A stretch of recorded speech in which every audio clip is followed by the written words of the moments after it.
नमस्कार साथियों।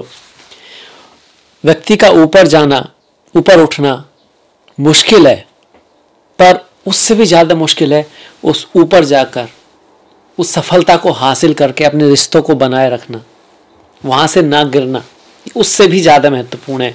और उसका सिर्फ एक ही कारण है, और जो लगभग सबके साथ होता है। वो क्या होता है कि बुलबुले जैसी हस्ती को समुंदर जैसा घमंड हो जाता है।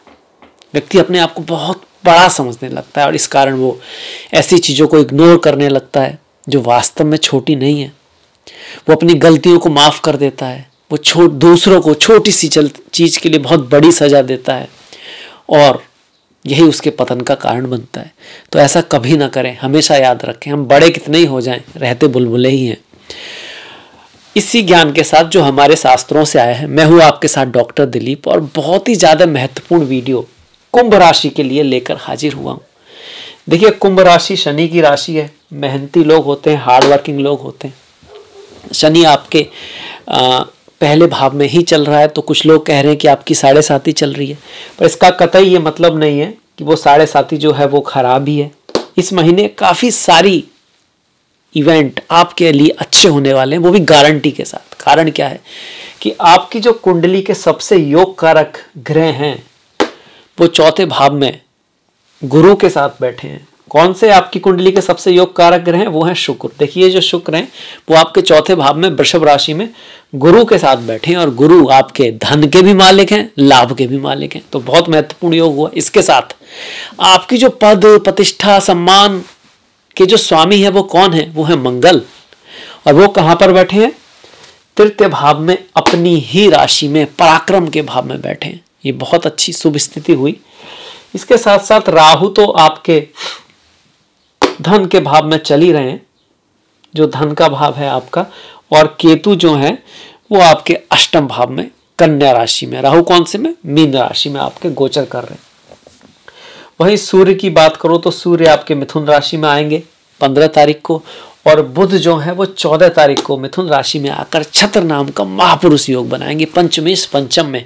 तो आप देख पा रहे होंगे यहाँ पर चौथे भाव का स्वामी चौथे में, पंचम का स्वामी पंचम में, तृतीय का स्वामी तृतीय में, और लग्न का स्वामी लग्न में, या कहिए राशि का स्वामी लग्न, राशि का स्वामी राशि में। इससे खूबसूरत बात क्या ही हो सकती है।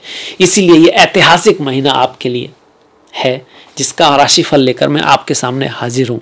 ये क्या करने जा रहा है, क्या ये कर सकता है? कर सकता है क्यों? क्योंकि एक प्रोबेबिलिटी है, करोड़ों कुंभ राशि वाले हैं, तो सभी के साथ तो ऐतिहासिक घटना हो ऐसा जरूरी नहीं है, हो भी नहीं सकती, क्योंकि सभी का एक प्रारब्ध है, एक जन्म कुंडली है, कुंडली के योग हैं, किसी के में राजयोग हैं, किसी के में निर्धन योग हैं। तो वो तो बड़ी बात होगी, पर हाँ, कुछ लोगों के लिए जिसकी कुंडली में अच्छे योग हैं उसकी मैं बात कर रहा हूं कि भैया ये जो शुक्र आए हैं ना आपके 12 तारीख तक चौथे भाव में, आपको घर भूमि वाहन धन दे के जाएंगे। बहुत सारे कुंभ राशि वाले गाड़ी खरीदने वाले हैं, लग्जरी उनके लाइफ में आने वाली है, माता का आशीर्वाद उनको मिलने वाला है, साथियों का साथ उनको मिलने वाला है। देखिए, गाड़ी तो बहुत बड़ी में जो लोग चलते हैं ना वो भी दुखी रह सकते हैं, पर माँ का प्रेम सबको मिल जाए, दोस्त फ्रेंड किसी को मिल जाए, ये सबसे बड़े भाग्य की बात है। जिसके पास है उससे भी ज्यादा उसको इस बात की खबर है जिसके पास नहीं है, जो भीड़ में भी अकेला है। इसीलिए अगर आपके पास 2-4 दोस्त हैं, आपकी माता का प्रेम आपके साथ है, तो आप बहुत लकी हो, बहुत लकी हो। और यही ये शुक्र दिखा रहे हैं। हालांकि ये शुक्र यहाँ पर सिर्फ 12 तारीख तक है, पर 12 तारीख के बाद भी ये पंचम भाव में जाएंगे। तो शुक्र 2-3 चीजें यहाँ दिखा रहे हैं। एजुकेशन के लिए बढ़िया, प्रेम के लिए अच्छा, घर गाड़ी भूमि वाहन के लिए अच्छा, और समाज में जो पंचम भाव है ये किसका है? प्रेम का तो है ही, संतान का भी है, पहली संतान के लिए बहुत बढ़िया हो गया। ये एक चीज और भी है जिसको हम अक्सर इग्नोर कर जाते हैं, ये सत्ता का भाव है। ये व्यक्ति को समाज में प्रतिष्ठा देता है, पूर्व पुण्य। सूर्य की आप अगर काल पुरुष की कुंडली पर जाएंगे तो पंचम भाव किसका है? सूर्य का। यश फेम देता है, नाम देता है, स्टॉक मार्केट, सडन गेन भी ये देता है। तो ये सारी चीजें आपके पास आने वाली हैं, आएंगी ही, आएंगी ही। हाँ, ये बात अलग है आपकी जन्म कुंडली के आधार पर उसमें रहेगा। किसी को 1 रुपए का लाभ होगा, किसी को 1 लाख का, किसी को 1 करोड़ का लाभ जरूर होगा। बस अच्छी दशा महादशा चलनी चाहिए, योग ठीक होने चाहिए, है ना। ये शुक्र का आ गया। ये शुक्र और कुछ भी करा रहे हैं। हाँ, आपकी मुलाकात हो सकती है अपनी प्रेमिका से, अपने दोस्त से, अपने फ्रेंड से, और सबसे बड़ी बात है आपकी मुलाकात आपकी उनसे ना कहीं आसपास ही होगी, या तो आपके कॉलेज में या आपके ऑफिस में, या आप कहीं काम करते हैं, मतलब कहीं दूर नहीं जाना पड़ेगा आपको। क्यों? ये भाव भी ऐसे हैं, चौथे और 5 में। आपके प्रथम संतान की लाइफ में कुछ बहुत बढ़िया, बहुत अच्छा होने वाला है। हो सकता है उनके यहाँ संतान की प्राप्ति हो जाए, ये भी पॉसिबिलिटी है। वो पढ़ाई में बहुत अच्छा कर दें, आप भी पढ़ाई में बहुत अच्छा कर सकते हैं। क्यों? पंचम भाव पढ़ाई का ही है। अब यहाँ पर किसका योग बना? शुक्र और बुध कौन है? लक्ष्मी और नारायण। लक्ष्मी नारायण योग आपका बन रहा है, बहुत खूबसूरत योग है। ये जो बुध है पंचम में, जो मैंने कहा संतान के लिए अच्छे, एजुकेशन के अच्छे, ये इसके साथ साथ 14 तारीख से पहले यही बुध यहाँ पर भी रहेंगे, और ये भी आपके लिए, आप बुद्धि से काम लोगे, एजुकेशन के लिए बढ़िया है। ये भी कहीं ना कहीं आपको दिखाता है कि आपको रियल एस्टेट आदि से लाभ रह सकता है। बुद्धि के किसी भी काम में, जैसे कि आप डॉक्टर हैं, आप सलाह देने वाले हैं, आप किसी तरह का पेपर राइट करते हैं, जर्नलिज्म में है, कोई भी इंटेलेक्चुअल अगर आपका काम है तो बहुत ही बेस्ट ये जो महीना है। आप एस्ट्रोलॉजर हैं, आप एक डॉक्टर हैं, आप साइकोलॉजिस्ट हैं, आप एक टीचर हैं, इस तरह के कार्यों के लिए बहुत ही बेस्ट महीना ये रहने वाला है। इसी के साथ साथ ये जो बुध है, यहाँ आगे बुध और शुक्र को हमने देख लिया, आपकी संतान के लिए बहुत अच्छा हो गया। अब सूर्य की थोड़ी बात कर लेते हैं। सूर्य ना यहाँ पर रहेंगे 15 तारीख तक। 15 तारीख तक सूर्य का यहाँ पर रहना क्या कहेगा? आपके बिजनेस के लिए अच्छा है, आपके व्यापार के लिए अच्छा है। पूरा महीना ही अच्छा है, पर यहाँ पर सप्तमेश अपने से दशम में आ रहा है, तो व्यापार में फेम का मिलना, व्यापार में नाम का मिलना, इसी तरह से 15 तारीख तक जॉब का लगना, काम का लगना, ये भी दिखता है, क्योंकि यहां से सूर्य की दृष्टि किस पर आ रही है? दशम भाव पर आ रही है। यही वो भाव है जो आपको पद प्रतिष्ठा और सम्मान देता है। क्या थोड़ा नेगेटिव भी है? नेगेटिव तो नहीं कहूंगा, पर फिर भी थोड़ा सा आपके जो छोटे भाई बहन हैं या पड़ोसी हैं, उनके साथ कुछ मतभेद रह सकता है, उनसे थोड़ा बना के रखने की आवश्यकता है। हालांकि यहां पर भी कोई खास नेगेटिविटी यहां दिखती नहीं, एक पर ये थोड़ा सा है जरूर। अगर राइटिंग में कुछ गलती हो सकती है, कम्युनिकेशन में कुछ थोड़ा सा आप ऐसा मैसेज दे सकते हैं जो शायद सभी को बहुत बढ़िया ना लगे या बहुत अच्छा ना लगे। कारण क्या है? ये जो तृतीय भाव है या मंगल है, और इस पर शनि की दृष्टि भी आ गई। एक बात और भी कह रहे हैं ये कि परम प्रतापी होना पड़ेगा। वो जो सारी अच्छी चीजें मिल रही है उसके लिए प्रयास करना पड़ेगा। थाली में रख के आपके पास नहीं आने वाले रिजल्ट, आपको मेहनत करनी होगी। आप ऐसा पराक्रम करोगे जिसके थ्रू ये सब होगा, या पराक्रम ऑलरेडी कर रहे हो, ये इस बात को भी कह रहा है। भले ही शनि की 7.5 चल रही है, उसके बावजूद मैं इतना अच्छा क्यों कह रहा हूं? आप कहोगे भैया हमें तो दिक्कत चल रही है। देखिए 7.5 में सभी को दिक्कत नहीं चलती है। अगर कुंडली में आपके शनि शुभ है, शुक्र के साथ में है, अच्छी स्थिति में है, नवमांश में ठीक है ना, तो ये 7.5 भी आपको ऊपर ही उठाएगी। कुछ दिक्कतें जरूर होगी, कुछ परीक्षाएं अवश्य होंगी, पर वास्तव में इससे जो आप सीखोगे ना, वो आपको जिंदगी में ऊपर ही लेके जाएगा। ये भी सत्य है।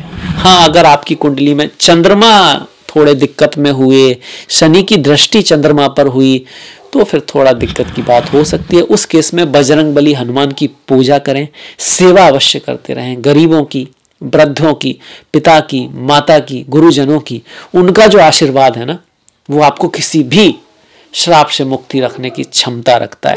दिल से, उनके दिल से आपके लिए दुआ निकलनी चाहिए कि भाई मेरा बेटा है, जो बेटी है ना, बहुत अच्छा है, बहुत बढ़िया है, ये बहुत ही बढ़िया बच्चा है, इसने हमारे खानदान के लिए बहुत परिश्रम किया, बहुत मेहनत किया हमारे लिए।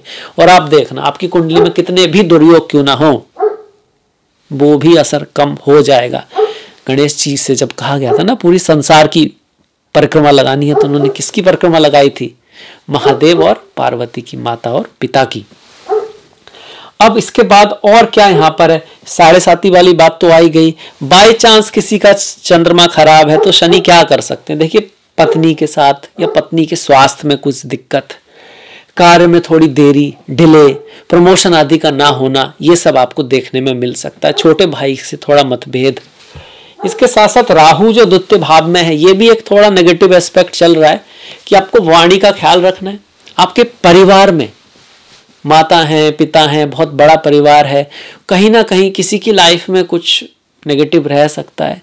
धन के मामले में आप लालच में आकर या किसी जल्दबाजी में, इनसिक्योरिटी में कुछ ऐसा गलत निर्णय ना लें। परिवार में प्रेम बना के रखें। रही मन धागा प्रेम का, नत जोड़ो चटकाए, जोड़े ते फिर ना जुड़े, जुड़े गांठ पड़ जाए। इसलिए प्रेम को आपको बना के रखना है। बहुत कोशिश करनी है कि आपका प्रेम बना रहे, आपकी वाणी से कड़वे शब्द ना निकले। बोलते हैं ना कि समुंदर जैसा घमंड और हस्ती हमारी होती है बुलबुले वाली, यही सत्य है। तो उसमें उस मोमेंट में हम अपने आप को बहुत बड़ा समझ लेते हैं, बहुत कुछ कह जाते हैं और इसकी वजह से बहुत बड़े बड़े नीचे आए हैं, बहुत बड़े बड़े।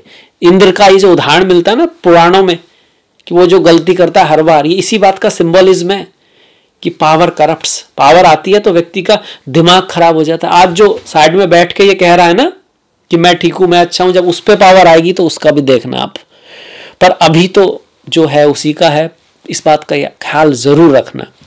अब और बढ़ जाते हैं। ये राहु कह रहा है यहाँ पे, और केतु क्या कह रहा है अष्टम में आके, भैया इनहेरिटेंस के मामले में थोड़ा छोड़ ही दो, चांस नहीं है उसके मिलने का, कम चांस है। धन के मामले में सोच समझ कर निर्णय लेना है।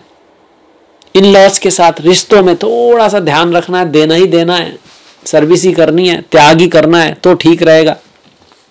भाग्य आपका साथ देगा, भाग्य का स्वामी बढ़िया है। स्वास्थ्य के मामले में भैया डिपेंड करता है, 7.5 ही चल रही है कि आपके चंद्रमा कैसे हैं। अगर चंद्रमा मजबूत हैं, शनि भी ठीक है, तो फिर स्वास्थ्य में बहुत ज्यादा दिक्कत नहीं, पर कुछ दिक्कत जरूर होगी, कुछ दिक्कत जरूर होगी। माता के स्वास्थ्य का ध्यान रखें। उनकी लाइफ में कुछ उतार चढ़ाव चलते रहेंगे, हो रहे होंगे जरूर, जिनकी भी कुंभ राशि है, क्योंकि चंद्रमा के ऊपर ही शनि जा रहे हैं। यात्रा करते वक्त, ट्रेवल करते वक्त ध्यान रखना है। मन की थोड़ी अशांति भंग चल रही होगी, कोई बात नहीं, ध्यान कीजिए, महादेव की पूजा कीजिए, आपका सब बढ़िया होगा, सब अच्छा होगा। अब थोड़े से डेट्स आ जाते हैं, जो डेट्स बहुत ज़्यादा शुभ नहीं है इस महीने, उनका हम थोड़ा देख लेते हैं। देखिए 7, 16, 25, 26, 8, 17, 26 और 27 तारीखें बहुत बढ़िया नहीं है। करियर के पॉइंट ऑफ व्यू से बढ़िया महीना है, क्योंकि 10वें भाव का स्वामी अपनी राशि में, 4थे और 9वें भाव का स्वामी अपनी राशि में। धन के लिए भी महीना ठीक है, पर खर्चा हो सकता है। आ तो सकता है, अर्निंग तो होगी, पर कहीं पे लॉस भी हो सकता है, कहीं पे फालतू का खर्च भी हो सकता है। यहाँ पे ये बात बन के आ रही है, देखिएगा। खैर इसके बाद कुछ जो होते ना इंपॉर्टेंट डेट्स, उस पे भी आ जाते हैं, महत्वपूर्ण तारीखें। वैसे तो जो विधि ने लिखा है वही होना है ना, जो जैसे भगवान श्री राम ने कहा है कि भैया विधि का जो लिखा है वही होता है। पर फिर भी हम लोगों में, हम ज्योतिष पे भरोसा करते हैं, हम लोग मानते हैं कि हाँ हमको शुभ समय, जैसे सुबह उठने का एक समय होता है, सोने का एक समय होता है, उसके बाद भी आयु निश्चित भले ही है, पर हमको अनुशासन का पालन करना चाहिए। ऐसे शुभ समय का हम थोड़ा सा ध्यान रखते हैं, हमें करना चाहिए, हमारे कर्म के अंतर्गत आता है। तो अगर हम शुभ समय की बात करते हैं तो इस महीने आपका शादी विवाह के लिए तो कोई बहुत ज़्यादा मुहूर्त है नहीं, गृह प्रवेश के लिए भी कोई मुहूर्त नहीं है। पर अगर आपको व्हीकल या जमीन से संबंधित कोई काम करना है तो उसके लिए देखिए, व्हीकल के लिए 2, 7, 10, 17, 19, 16, 24, 26, 27 तारीखें काफ़ी अच्छी हैं। प्रॉपर्टी के हिसाब से भी 2, 6, 7, 11, 22 और 27 काफ़ी शुभ है। ओवरऑल इस महीने में कुछ शुभ तारीखें अगर हम ध्यान दें तो कौन सी हैं, तो 2, 4, 5, 9, 10, 16, 19, 23, 24, 30 तारीखें शुभ हैं। 16 और 19 काफ़ी शुभ है। ये जो तारीखें हैं अमृत सिद्धि योगा, सर्वार्थ सिद्धि योगा, ग्रह नक्षत्र के आधार पर आपको बताई जाती हैं। इसके बाद त्योहार हमारी पहचान है। जैसे किसी की वो होते हैं ना, कपड़े को देख के पहचान होती है, मतलब व्यक्ति की बाद में पहचान होगी ना, पहले तो आपके कपड़े ही देखते हो। जैसे बोलते हैं कोई सभा में अगर नंगा आ जाए तो लोग तो भाग जाएंगे आधे, वो भले ही बहुत पवित्र इंसान हो। तो एक होता है, तरीका होता है कि हम उससे लोग को पहचानने की कोशिश करते हैं, उसकी बातों से उसके बारे में जानने की कोशिश करते हैं। वो बात अलग है, जरूरी नहीं है कि इसकी बातें अच्छी हो, वो अच्छा ही हो, पर हाँ ऐसा होता है। ठीक इसी तरह जो त्योहार है हमारे बारे में बताते हैं, हमारे त्योहार हमको क्या सिखा रहे हैं, वो इस बात का सबूत है कि हमारी संस्कृति कैसी है, हमारे जो पूर्वजों ने हमें किस तरह का ज्ञान देने की कोशिश की है, उस पर हम गर्व कर सकते हैं या नहीं कर सकते। इसलिए इसके बारे में जानना जरूरी है कि कोई दूसरा हमें बताए कि भैया आपकी संस्कृति तो ऐसी है वैसी है, हम खुद ही जान लेते हैं तो पहले तो एकादशी है हमारी, 2 तारीख की अपरा एकादशी, 18 तारीख की निर्जला एकादशी। ओम नमो नारायणाय, ओम नमो भगवते वासुदेवाय। 6 तारीख की ज्येष्ठा अमावस्या, 22 तारीख की ज्येष्ठा पूर्णिमा है आपकी। 3, 19 और का प्रदोष व्रत, 4 तारीख की शिवरात्रि है। ओम नमः शिवाय चिदानंद रूपा शिवोहम शिवोहम। 24 की संकष्टी, 14 की संक्रांति है। तो ये था हमारा त्योहार। तो इसी के साथ मैं अब आपसे विदा लेता हूँ। एंड तक आपने वीडियो देखा, आपका बहुत बहुत धन्यवाद। नमस्कार।